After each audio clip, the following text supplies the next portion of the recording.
So recently I've been thinking about whataboutism and how actually I don't think I'm committing this fallacy when I talk to people about the USSR, because what happens is the following. When I'm given the argument, such and such thing happened in the USSR, and I say, well, such and such thing also happened in other places like the United States, for example, people say this is whataboutism.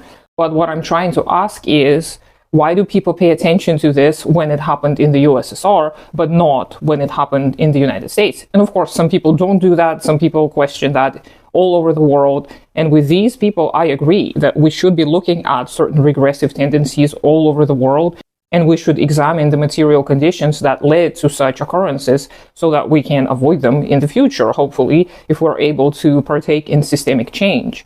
But apparently what many people think I'm doing is that I'm justifying the existence of an X phenomenon in the USSR because it also happened, let's say, in the United States. I'm not trying to do that. However, what I am doing is that I am pointing to the fact that we tend to cherry pick information that supports the already existing notions. And I'm curious about the reasons why. Because usually when I look at the reasons, it is Red Scare propaganda. People are continuously pushed to question the USSR's policies, China's policies, anything bad that happens in any socialist projects. But when the same things or worse happen in the capitalist world, we're told to either ignore it or justify it.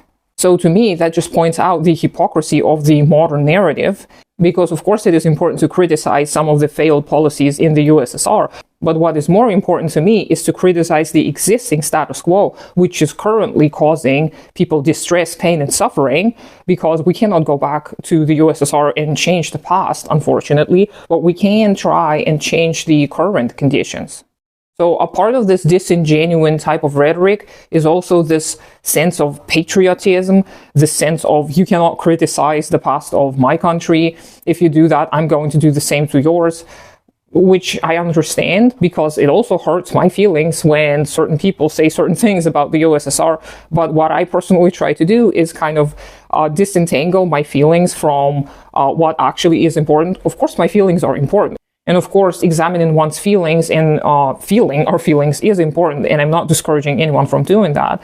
But when you talk about the subject matter that doesn't necessarily directly involve you, you should be able to, after you experience your feelings, after you let them be, it is important to focus on what can be done differently so that more harm is not done either to you or other people. And it's very hard to disentangle one's feelings from historical events, because there was so much propaganda from all sides.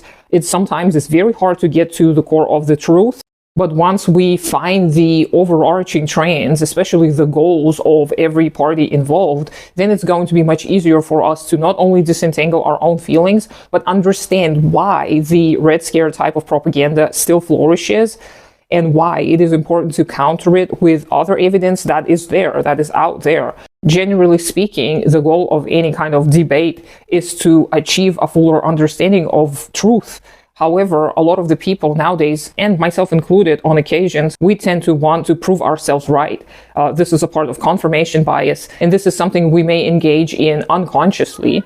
So it is important to engage in any kind of a discussion consciously and think about why we have certain visceral reactions, and remember that our feelings don't always speak the language of truth.